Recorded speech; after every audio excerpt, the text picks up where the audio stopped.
Good evening, everyone. Apparently, still not enough was said tonight, so here I am. I think we had a good debate. I think this helps people decide what to vote next week.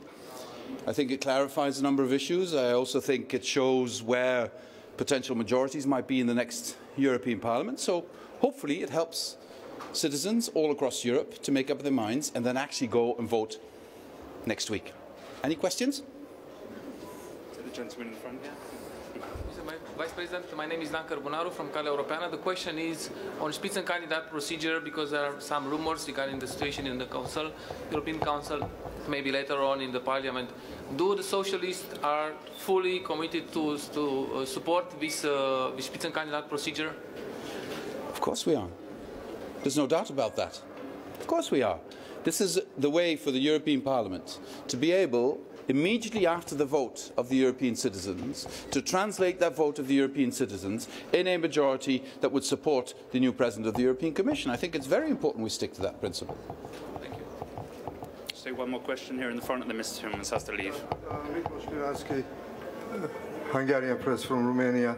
What about the Catalan political prisoners? There is Mr. Oriol Junqueras, who is also Spitzenkandidat. He was not able to have parole this evening. Thank you.